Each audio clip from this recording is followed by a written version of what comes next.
Assalamualaikum warahmatullahi wabarakatuh.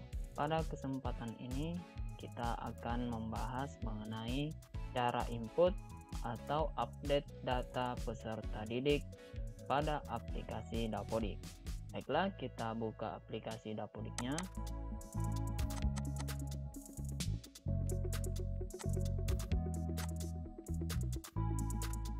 Pertama, kita cek dulu di validasi data.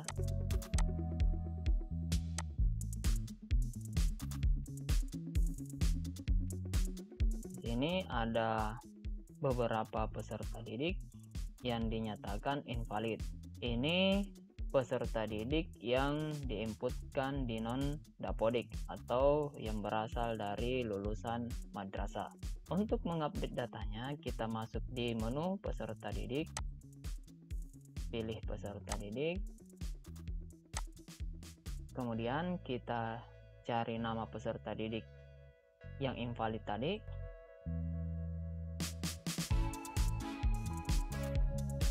Selanjutnya, klik nama peserta didik. Lalu kita update dulu data periodik peserta didik. Jadi tinggi badan, berat badan, lingkar kepala, dan seterusnya. Yang pertama kita inputkan dulu tinggi badannya. Kemudian berat badan, lingkar kepala. Jarak rumah kurang dari 1 km atau lebih dari 1 km. Jika dipilih di sini lebih dari 1 km, maka di sini diminta untuk memasukkan jaraknya berapa kilometer, misalnya 2 km. Ini kita pilih kurang karena jarak rumah ke sekolahnya itu kurang dari 1 km. Selanjutnya waktu tempuh ke sekolah di berapa jam. Jadi di sini diinputkan jamnya, di sini menitnya. Jadi jika kurang dari 1 jam, maka yang diinput hanya menitnya saja. Jamnya di sini tetap 0. Kemudian jumlah saudara kandung. Jadi jumlahnya ada berapa? Untuk jumlahnya bisa dilihat di kartu keluarga. Jadi jika jumlah anaknya ada 4, berarti di sini kita inputkan jumlah saudara dari siswa tersebut ada 3. Selanjutnya klik simpan. Kemudian kita masuk di menu ubah. Jadi di sini kita akan mengupdate data, jadi data-data yang masih kosong. Jadi di sini nama, ini nama sudah dikunci, sudah terinput, kemudian jenis kelamin, NISN, kewarganegaraan, NIK. Selanjutnya nomor kakak, silahkan siapkan kartu keluarga untuk mengecek nomor kakak dari peserta didik.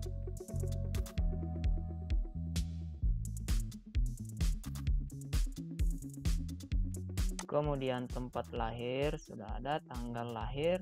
Selanjutnya nomor registrasi akta lahir. Silahkan dicek nomor registrasi akta lahir di akta kelahirannya.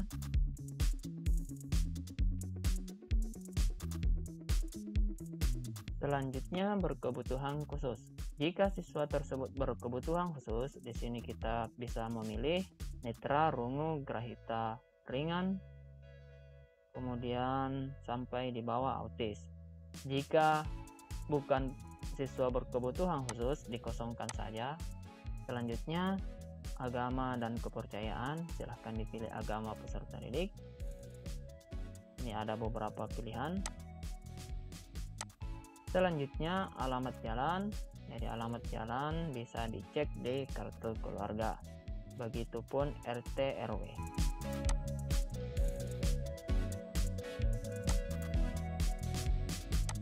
Kemudian nama dusun, jika tidak ada nama dusun dikosongkan saja. Kemudian kecamatan. Jadi untuk data kecamatan di sini hati-hati, kadang di sini terjadi kesalahan input.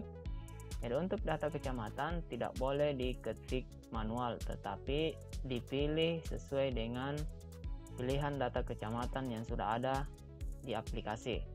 Misalnya kita ingin mencari kecamatan lain, maka di sini akan muncul pilihannya. Jadi kita tinggal mengetikkan minimal 4 karakter atau 4 huruf dari kecamatan yang ingin kita cari. Misalnya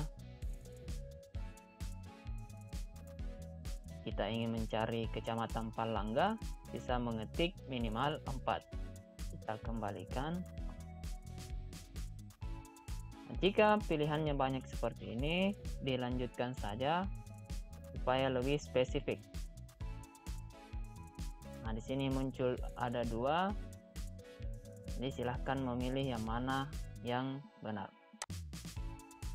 Selanjutnya kelurahan, silahkan diketikkan kelurahannya, lalu kode pos, kemudian lintang dan bujur.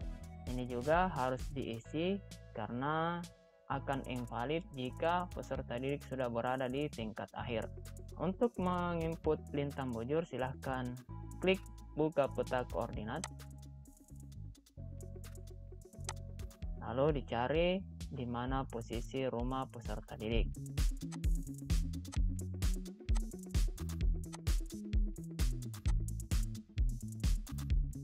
Setelah didapat, silahkan diklik, lalu klik pilih koordinat, lalu tutup. Di sini lintang dan bujurnya sudah terisi. Selanjutnya pilih tempat tinggal. Apakah peserta didik tinggal bersama orang tua, wali, atau dia tinggal di kos, asrama, panti asuhan, pesantren lainnya. Ini silahkan dipilih sesuai dengan tempat tinggal peserta didik.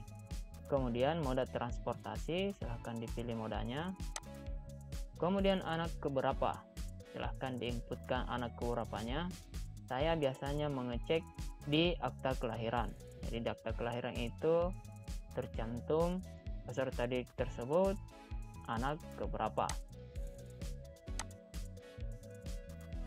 Selanjutnya penerima KPS atau PKH. Jadi jika peserta didik atau orang tua peserta didik memiliki kartu perlindungan sosial atau program keluarga harapan, silahkan dipilih ya. Jika tidak memiliki, silahkan dipilih tidak.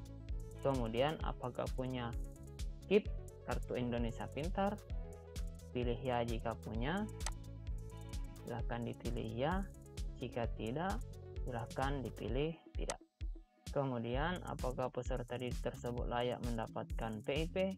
Dan jika memiliki KPS atau PKH atau KIP, misalnya seperti ini, maka di sini bisa diajukan dia layak mendapatkan PIP. Pilih ya, kemudian alasannya di pemegang PKH, KPS, PKS. Jika dia memiliki KIP, pilih ya, maka di sini akan hilang pilihan untuk alasan menerima PIP. Atau misalnya KPS atau PKH-nya tidak, maka dia akan tetap seperti ini. Jadi di sini pilihannya tidak semua. Untuk data bank, di sini otomatis terisi jika peserta didik tersebut penerima PIP. Selanjutnya data ayah kandung. Silahkan inputkan nama ayah. Nama ayah bisa dicek di akta kelahiran atau ijazah peserta didik.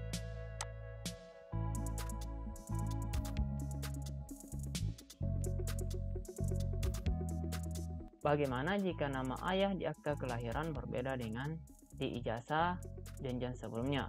Jika terjadi perbedaan, silahkan dikonfirmasi ke peserta didik atau orang tua peserta didik yang mana nama yang benar. Selanjutnya, NIK ayah.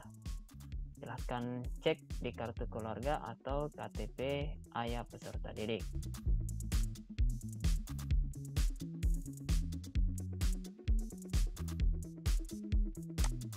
Kemudian tahun lahir ayah,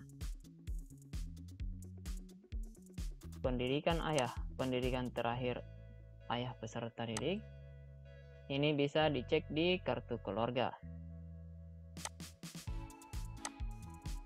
Kemudian pekerjaan ayah bisa dicek juga di kartu keluarga. kemudian penghasilan, kemudian apakah ayah peserta didik berkebutuhan khusus, jika tidak dikosongkan saja. Selanjutnya data ibu. Jadi di sini nama ibu sudah ada, tinggal kita mengisi data selanjutnya.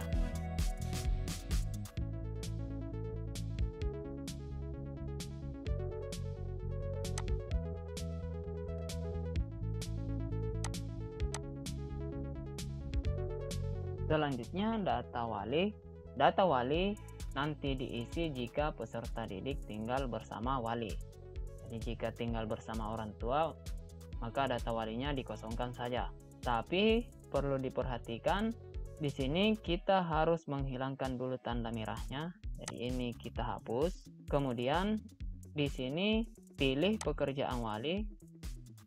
Jadi pilih saja tidak bekerja, karena biasanya jika tidak terisi di sini, maka pada saat data disimpan akan muncul pesan bahwa masih ada data yang belum diisi atau data wajib yang belum diisi. Setelah itu kita pilih tidak.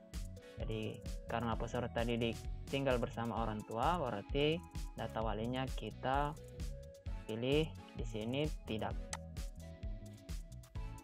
Selanjutnya inputkan nomor telepon rumah jika ada, nomor HP, dan email. Setelah selesai, silahkan klik simpan. Ini kita tutup. Selanjutnya kita input data registrasi peserta didik. Jadi klik registrasi. Ini salah satu data yang penting untuk diisi dan diupdate, karena ini salah satu data yang nantinya akan muncul di biodata rapor peserta didik. Jadi bagi pengguna e-rapor ini penting untuk dilengkapi. Jadi yang pertama, nomor induk peserta didik. Jadi nomor induk ini dibuat oleh masing-masing sekolah. Kemudian tanggal masuk sekolah itu tanggal 19 Juli, ini hari pertama sekolah. Kemudian sekolah asal. Sekolah asal di sini harus diisi agar pada biodata rapor peserta didik sekolah asalnya terisi. Selanjutnya, apakah pernah PAUD formal? Jadi apakah peserta didik pernah bersekolah di TK? Jika ya, pilih ya. Kemudian apakah pernah PAUD non formal? Jadi non formal KB, kelompok bermain, TPA atau SPS. Jika ya, pilih ya. Jika tidak, pilih tidak. Kemudian hobi peserta didik. Kemudian cita-cita. Selanjutnya data pendaftaran ujian nasional sekolah dasar. Jadi silahkan inputkan nomor peserta ujian. Jadi untuk nomor peserta ujian di sini dikosongkan saja karena sudah tidak ada ujian nasional, sehingga nomor peserta ujian juga sudah tidak ada. Kemudian nomor seri ijazah. Jadi jika sudah ada ijazahnya, silahkan diinputkan nomor seri ijazah. Kemudian nomor SKHUN, ya ini juga dikosongkan karena tidak ada lagi SKHUN karena tidak adanya pelaksanaan ujian nasional. Setelah itu klik simpan dan tutup. Selanjutnya kita tinggal melakukan sinkronisasi Dapodik. Baiklah, mungkin seperti itu saja bagaimana cara update atau input data peserta didik pada aplikasi Dapodik. Semoga bermanfaat. Wassalamualaikum warahmatullahi wabarakatuh.